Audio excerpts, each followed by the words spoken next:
समर्थ श्रीवास्तव हमारे साथ उस कब्रिस्तान से जुड़ रहे हैं जहां पर असद को पहले दफनाया गया था और कुछ ही देर बाद माना जा रहा है अतीक अहमद को भी दफनाया जाएगा। सबसे पहले श्वेता, आपके पास आते हुए क्या अपडेट है? मुख्यमंत्री खुद नजर बनाए हुए ये सुनिश्चित किया जा रहा है कि लॉ एंड ऑर्डर पूरे राज्य में ठीक से रहे, लेकिन साथ ही साथ इस मामले में भी गहन जांच की जा रही है। जुडिशियल इंक्वायरी, आईपीएस ऑफिसर्स की टीम प्रयागराज भेजी गई है। हर एंगल पर इस वक्त एक्शन दिख रहा है।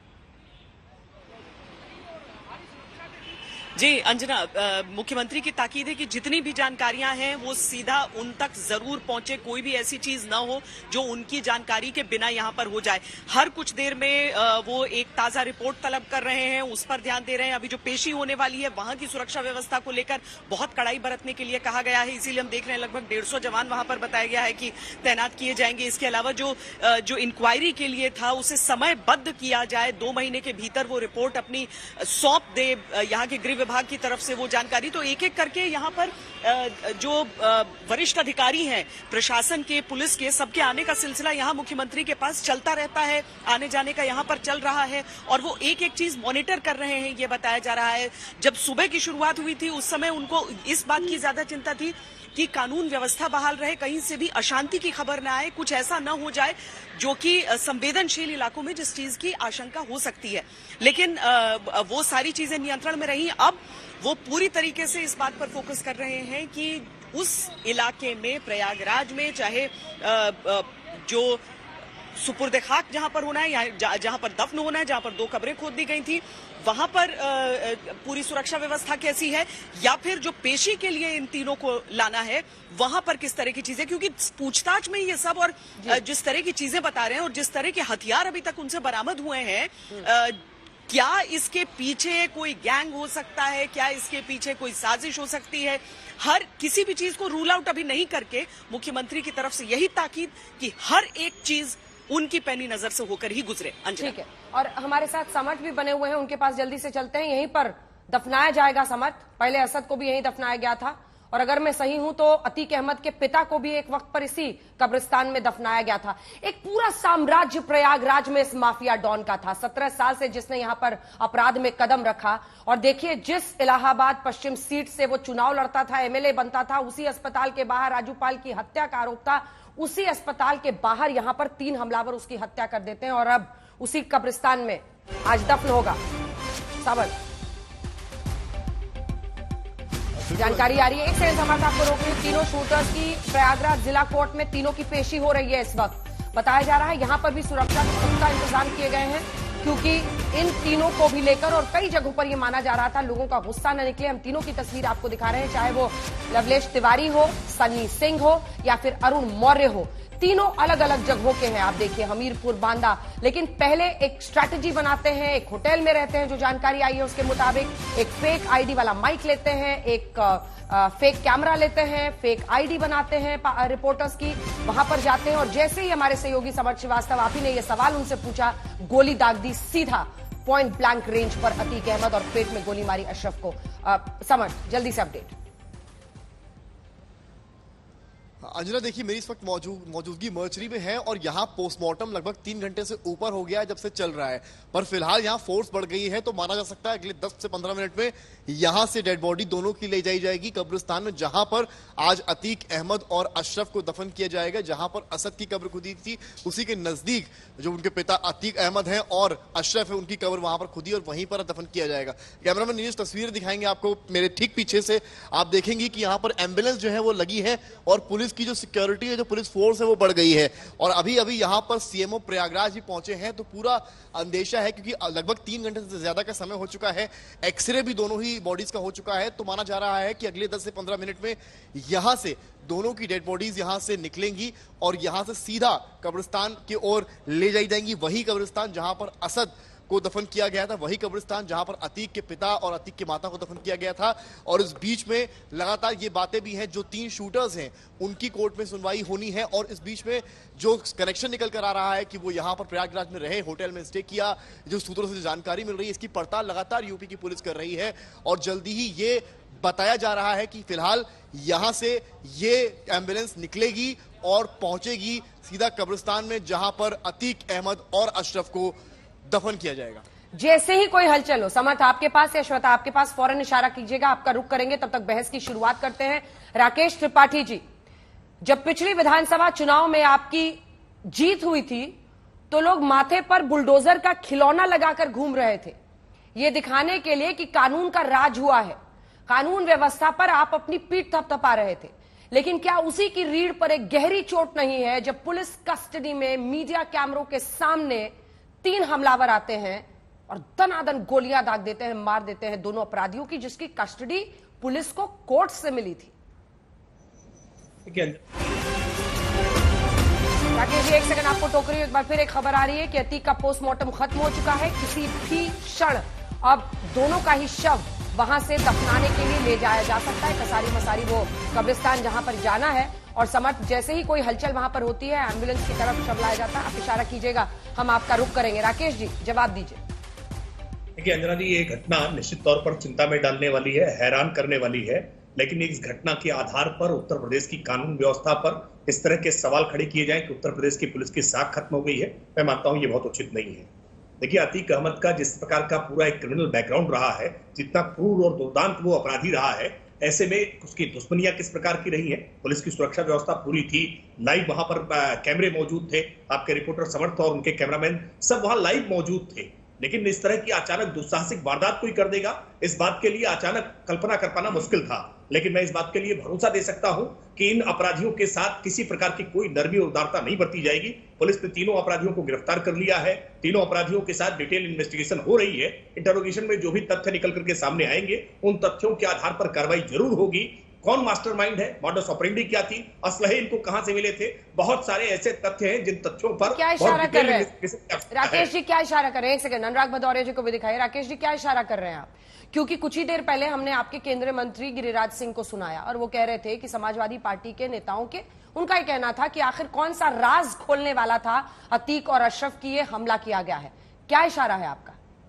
देखिए अंजना जी, मैं कहता हूं कि अभी किसी भी मामले, इस मामले में जितना ये गंभीर और संवेदनशील मामला है, इसमें किसी भी प्रकार की जल्दबाजी किया जाना, कोई ऐसी टिप्पणी करना मुझे लगता है बहुत उचित नहीं होगा। क्योंकि इस मामले में अलग अलग प्रकार के बहुत सारे एंगल हो सकते हैं। 40-44 साल तक कोई अपराध की दुनिया में इस प्रकार से लगातार क्रूर अपराध करता हो, राजू पाल जैसा मर्डर कोई सामान्य मर्डर नहीं था। आप फिल्म में जो कहानियां सुनते हो, उस प्रकार की कहानियों वाला मर्डर कि विधायक को दिन दहाड़े दौड़ाकर गोली मारी जाए, उसके बाद अस्पताल तक जाकर के फिर गोलियां बरसाई जाएं पुलिस कस्टडी में ही। ऐसी अवस्था में जिस प्रकार के अपराध करने वाले अतीक अहमद रहा है, अतीक अहमद की कितनी दुश्मनियां थी, क्या किसी दुश्मन ने किसी प्रकार का एंगल है? क्योंकि कल पूछताछ में पुलिस के द्वारा बहुत सारे नए खुलासे हुए हैं, क्या उन खुलासों से किसी प्रकार के किसी को समस्या थी? अलग अलग कई सारे एंगल हैं जिन एंगल्स पर इस समय पुलिस पूछताछ कर रही है। मैं फिर कह रहा हूं, ये मामला बहुत गंभीर और संवेदनशील प्रकृति का है, इसलिए इस मसले पर बात करते समय उतनी ही गंभीरता और संवेदनशीलता की आवश्यकता है। मैं देख रहा हूं कि कुछ राजनीतिक दलों के नेताओं के द्वारा बहुत जल्दबाजी में और बहुत उथले स्तर के बयान दिए जा रहे हैं, क्योंकि ये बयान उत्तर प्रदेश की कानून व्यवस्था को चुनौती भी दे सकते हैं। क्योंकि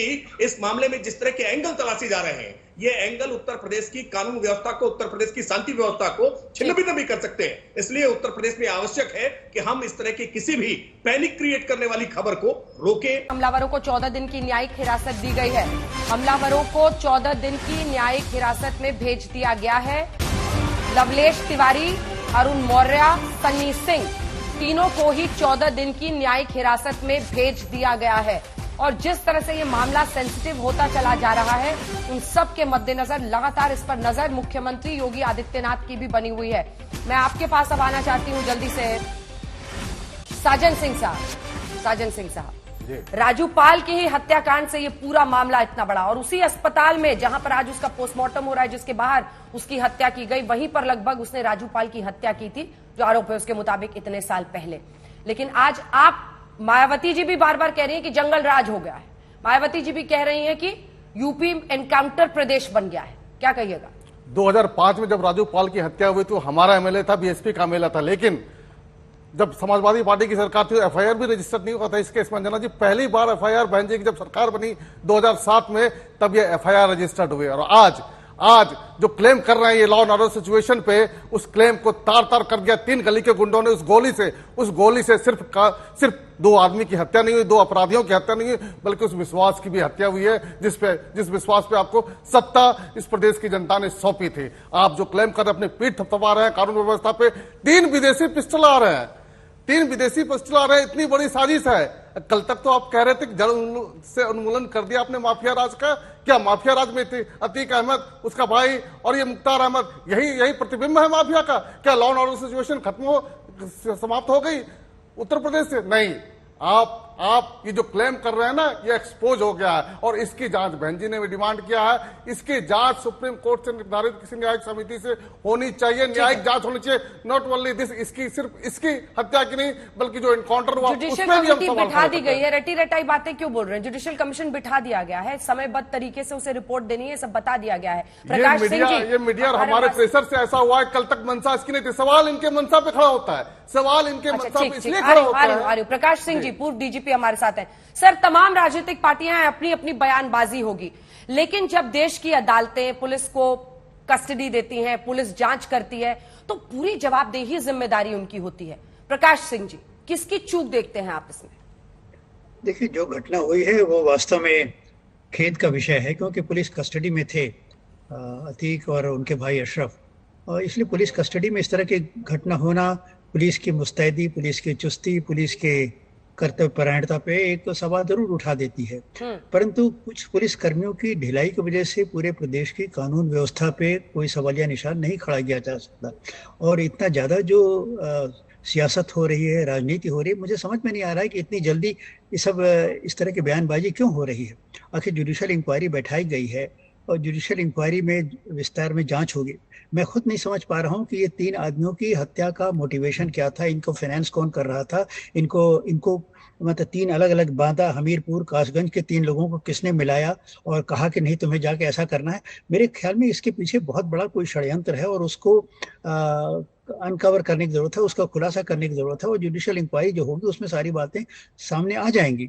और देखिए, ये कहना कि पुलिस कस्टडी में कोई जघन्य घटना नहीं हो सकती, मतलब ऐसा होना नहीं चाहिए, परंतु होता है और दुनिया भर में होता है।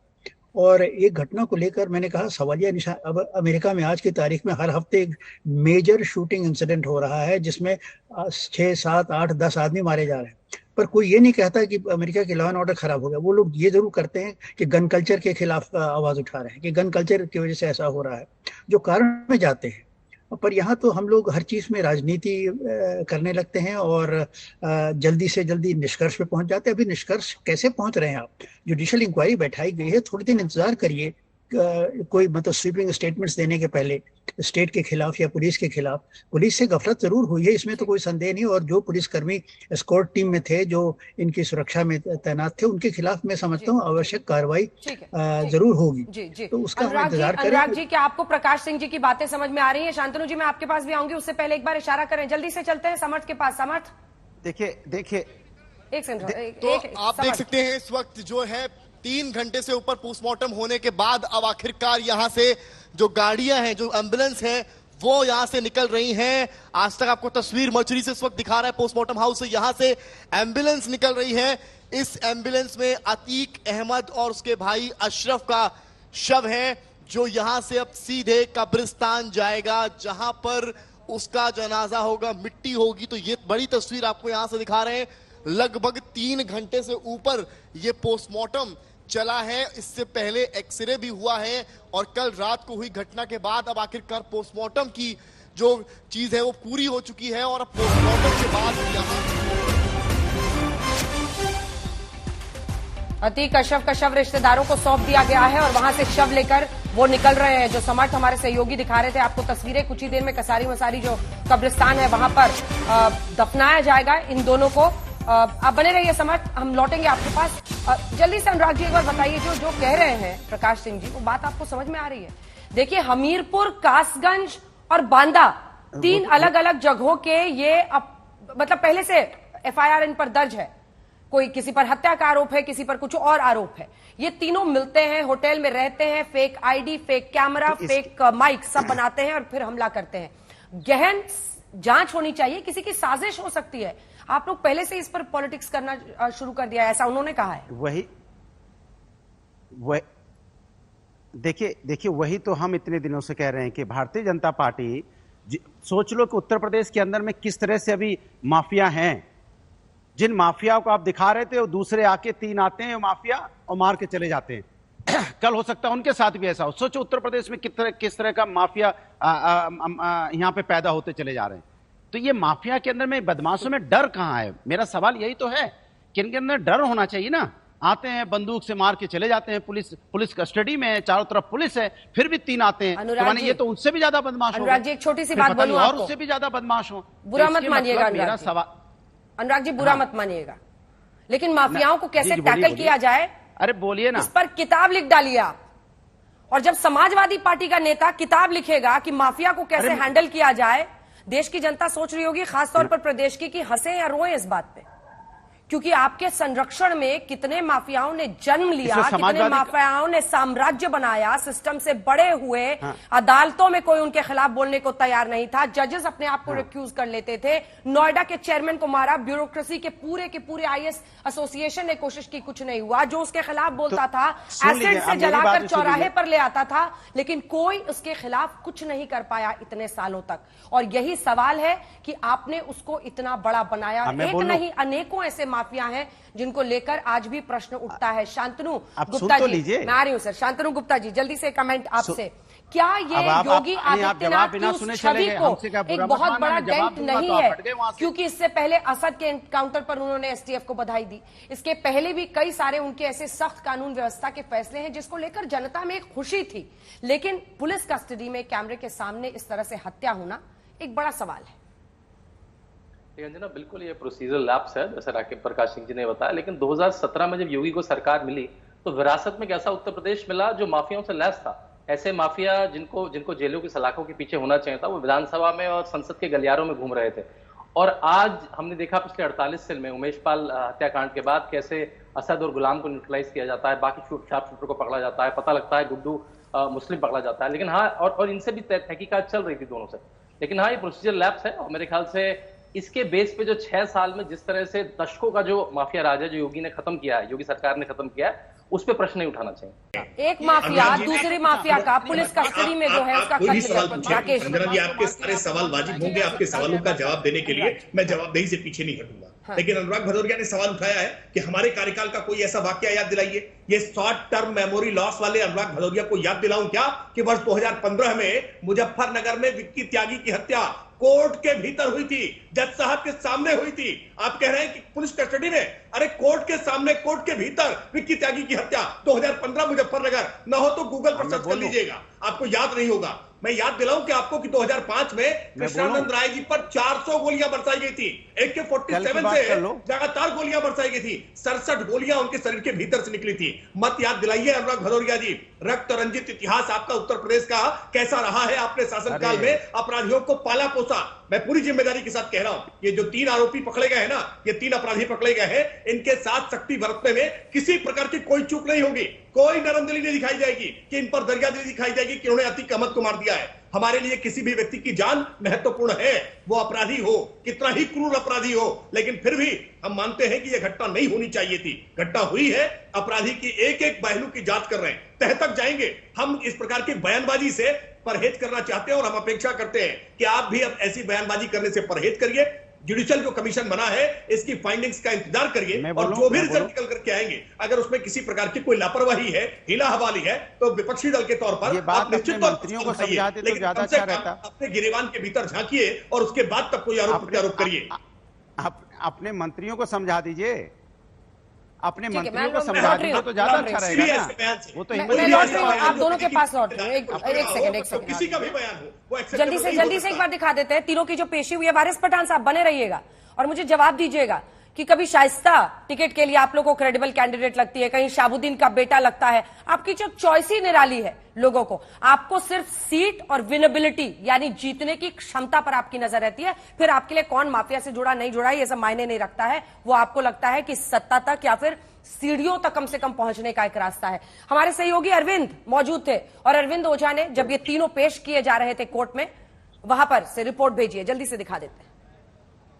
पुलिस कस्टडी के दौरान माफिया डॉन अतीक अहमद और उसके भाई अशरफ की हत्या करने वाले तीनों आरोपियों को भारी सुरक्षा के बीच प्रयागराज की कोर्ट में पुलिस ने पेश किया है। यहाँ पर आप देख पा रहे हैं कि भारी सुरक्षा है और खास तौर से मीडिया कर्मियों को काफी दूर रखा गया है कचहरी से। बाकायदा यहाँ पर अगर आप देखें तो बैरिकेटिंग लगाई गई है और इस बैरिकेटिंग से काफी दूर है कचहरी का कोर्ट और बैरिकेटिंग के इस तरफ मीडिया कर्मियों को रोका गया है। जिस तरीके से अशरफ और अतीक की हत्या की थी, इन तीनों हत्यारों ने बाकायदा मीडिया कर्मी बनकर आए थे, डमी कैमरा लेकर आए थे, डमी माइक लेकर आए थे और हत्याकांड को अंजाम दे दिया था। उसके बाद से मीडिया कर्मियों को भी दूर रखा गया है और जरा फोर्स देखिए, पीएससी के ये जवान यहाँ पर तैनात कर दिए गए हैं। बैरिकेटिंग के दूसरी तरफ प्रयागराज पुलिस तैनात है और सामने की तरफ अगर प्रदीप गुप्ता दिखाएं ऊपर करके तो वो कचहरी का गेट है और एक आरोपी जो लवलेश तिवारी है उसको एम्बुलेंस में लेकर आई है प्रयागराज पुलिस, जबकि जो सनी है, अरुण है, उनको दूसरी गाड़ी में लेकर आई है। जांच में ये भी खुलासा हुआ है कि इन तीनों के खिलाफ पहले से ही आपराधिक मामले दर्ज है। हत्याकांड के लिए बाकायदा जो टर्की मेड वेपन्स है जो 6 से 7 लाख रुपए का मिलता है, उस हथियारों का इस्तेमाल किया था। तो फिलहाल अदालत में सभी आरोपियों को पेश कर दिया गया है कड़ी सुरक्षा के बीच। देखिए पीएससी के जवान यहां से बाकायदा मूव करते हुए दिखाई देंगे और बैरिकेटिंग यहां पे की गई है। किसी भी मीडिया कर्मी को अंदर जाने की बिल्कुल भी इजाजत नहीं है। प्रयागराज पुलिस ने बाकायदा बैरिकेटिंग यहां पर लगा दी है। तीनों आरोपियों को फिलहाल अदालत में पेश कर दिया गया है। कैमरामैन प्रदीप गुप्ता के साथ अरविंद ओझा, प्रयागराज, आज तक। इतना ही कहा जा सकता है कि अब सख्त पुलिस के इंतजाम किए गए हैं कि दूध का जला हुआ छाछ भी फूक फूक के पीता है, इसीलिए लग रहा है पूरी की पूरी एक प्लेटून वहां पर पहुंचा दी गई है। वारिस पठान साहब, कौन माफिया से है नहीं है ये सब मायने नहीं रखता, आपको तो बस ये लगता है कि कोई इक्का दुक्का 3-4 सीटें आ जाए, इसीलिए कभी शाइस्ता, कभी वहां पर शाहबुद्दीन का बेटा। अतीक के पोस्टमार्टम रिपोर्ट को लेकर जानकारी आई है, अतीक अहमद को 8 गोलियां लगी हैं, 8 गोलियां। और एक बार फिर से इसके साथ वो वीडियो दिखा दीजिए बीती रात का, क्योंकि सबसे पहले बाईं तरफ से अतीक अहमद पर पॉइंट ब्लैंक रेंज से गोली मारी जाती है, दूसरी गोली अशरफ को पेट में मारी जाती है। जब दोनों गिर जाते हैं जमीन पर, उसके बाद भागते हुए भी लगातार जमीन पर गिरने के बाद दनादन उन पर गोलियां ये तीनों दागते रहते हैं। और जब इन्हें लगता है कि पूरी तरह से वो मर चुके हैं, उसके बाद ये हाथ उठा देते हैं और अपने आप ही वहां पर सरेंडर कर देते हैं। एक को नीचे किया जाता है और उसके बाद से पकड़ के पुलिस वाले इन्हें वहां से ले जा रहे हैं। हम सब बीती रात से वीडियो देख रहे हैं कि किस तरह अतीक और असद को मारा गया था। अब देखने वाली बात यह है कि पुलिस क्या कर रही थी। 17 पुलिसकर्मी वहां पर खड़े थे, उनको खाली आपने सस्पेंड किया। हम तो चाहते हैं कि कानून के हिसाब से जो पुलिस वाले उनके साथ में थे तमाम को निकाल दिया जाए। हम ये चाहते हैं कि सुप्रीम कोर्ट एक ऐसी कमेटी बनाए जो पूरी तरह से जांच पड़ताल करे कि जो पिस्तौल इन्होंने यूज किया ये तो अवेलेबल नहीं है, किसने इनको दिया, कहां से लाए, कौन इनके पीछे, ये सारी चीज की इंक्वायरी होनी चाहिए ना। और हम ये चाहते हैं कि कायदा कानून चले अंजना जी देश के अंदर, देश संविधान से चले, रूल ऑफ लॉ से चले, नहीं कि लोगों की ठोक दालूगा वाली पॉलिसी से। योगी ने खड़ा होकर कहा था देखिए वहां पे असेंबली में कि हम मट्टी में मिला देंगे, आज क्या हुआ देख रहे हैं आप तमाम, हम सब लोग, और वो लोग भी जिम्मेदार है। क्या यही मतलब था उनका जब योगी जी कह रहे थे मिट्टी में माफिया को मिला दूंगा, तो ये मतलब था? जी रुक जाइए। नहीं, बिल्कुल नहीं। देखिए वारिस पठान का बहुत बौखला जाना लाजमी है, क्योंकि इनकी बहुत संवेदनाएं अतीक अहमद के साथ थी और ये खुलकर के पहले से अतीक अहमद के साथ खड़े थे। मैं फिर इस बात को दोहरा रहा हूं कि कोई अपराधी हो या जन सामान्य हो, किसी की भी अविधिक तौर पर कोई हत्या कर दे, कोई गैरकानूनी तरीके से उसकी हत्या करे, ये बिल्कुल ठीक नहीं हो सकता। कानून का प्रक्रिया का पालन करते हुए अगर फांसी की सजा सुनाई जाती है या उम्र कैद की सजा सुनाई जाती है, हम इसके पक्षधर हैं और हम उस प्रक्रिया को आगे लेकर के बढ़ रहे थे। एक दुस्साहसिक वारदात, आपराधिक वारदात हुई है। मैं इस बात को बहुत जिम्मेदारी के साथ कह रहा हूं कि इस आपराधिक वारदात को करने वाले अपराधियों के साथ किसी प्रकार की कोई नरमी नहीं बरतने वाले, हम उनको संरक्षण नहीं देने वाले। जैसा राजू पाल के मसले पर अतीक अहमद और अशरफ के साथ किया गया था, अगर उस समय संरक्षण न दिया गया होता तो इतना बड़ा माफिया डॉन न बना होता। मैं बार बार कह रहा हूं वारिस पठान जी, सरकार का एक्शन सरकार की छवि बनाता है। किस घटना के बाद सरकार का एक्शन रिएक्शन कैसा है? उत्तर प्रदेश की योगी सरकार में योगी आदित्यनाथ जी पूरी रात में लगातार पल की अपडेट देते रहे। अधिकारियों को आरोप प्रत्यारोप करने से पहले कार्रवाई क्या होगी? गैर संवैधानिक है ये चीजें। आपको एक्शन लेना चाहिए उन लोगों के खिलाफ किसने इनको रेडिकलाइज किया। रेडिकलाइजेशन अंजना जी चाहे किसी भी समुदाय का अब आप वाकई रेडिकलाइजेशन पर ऐसे लिखना चाहते हैं वारिस पठान साहब? देखिए अब आप वाकई एक सेकंड आवाज नीचे कीजिए। अब आप वाकई रेडिकलाइजेशन पर ऐसे लिखना चाहते हैं? मैं आपको बताती हूँ कौन कौन से ऐसे भाषण होते हैं जो रेडिकलाइज करते हैं। जब असद का एनकाउंटर होता है तो बिना जांच और बिना तथ्य के जब सीधा कहा जाता है कि जुनैद के किलर्स के साथ ऐसा एनकाउंटर क्यों नहीं किया जाता है, ये सब ऐसे भाषण हैं जो लोगों में उत्तेजना पैदा करते हैं। सबको सोच समझकर बोलना चाहिए। बहुत गंभीर और संवेदनशील मुद्दा है।